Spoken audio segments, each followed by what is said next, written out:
Hey you guys, I'm Helen from English in Details. This is the second part of the video about the future continuous tense. If you haven't seen part 1, I really think you should watch it.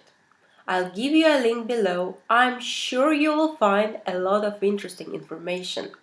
And now, let's move on to the next use of the future continuous tense. 4. The future continuous is used to refer to a planned future action when the speaker is absolutely sure that the future action will certainly take place in the future according to an arrangement, program, or a project. For example, imagine you are CEO of a huge company and you are planning a meeting with your foreign partners. But your English is awful, and so you hire an interpreter to assist you in the meeting. Having arrived in advance, the interpreter shakes hands with you and says, "Hello, I will be interpreting for you." In this case, the use of the future continuous is the best choice, as the future action, that is the fact that the interpreter will translate during the meeting, will occur anyway.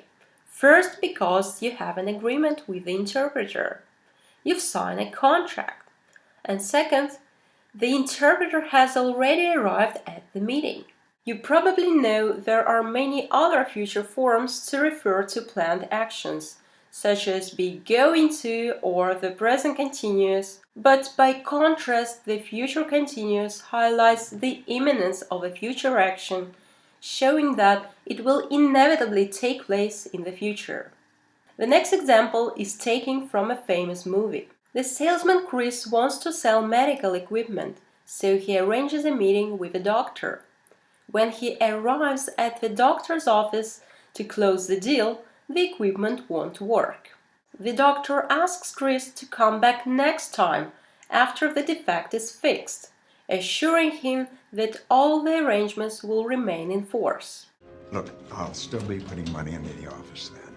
The reason why the doctor is using the future continuous is that he is absolutely sure that he won't change his mind about buying the equipment. 5. We use the future continuous when we want to give a binding promise on which we will certainly deliver. For instance, imagine you are applying for a job and you've been selected as one of the best candidates. So your potential employer says, "You will be hearing from us." This means they will certainly get in touch with you and inform you of their decision. You know, it's quite different when you hear something like, "We will call you back." Rejected.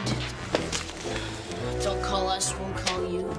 In this case, it's unlikely that the employer is much interested in you, and this phrase doesn't necessarily mean that giving you a call is on the employer's list. 6.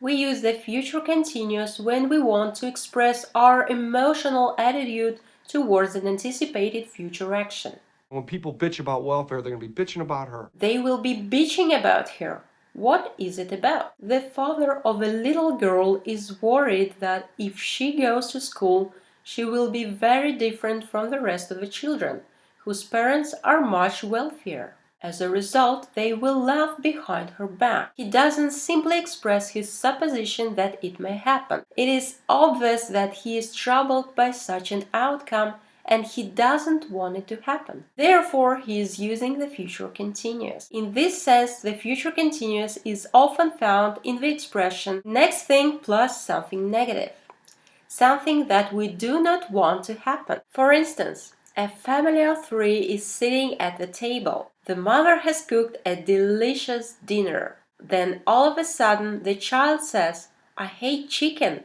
I'm not going to eat this." Then the mother replies, "Okay, just put it on one side." But the father gets angry and says, "Next thing he will be telling us what to cook." It is obvious that the father is not ready to put up with such a behavior of his child. That's all about the future continuous. Thank you very much for watching this video. If you like it, please give it a thumbs up. See you soon. Bye bye.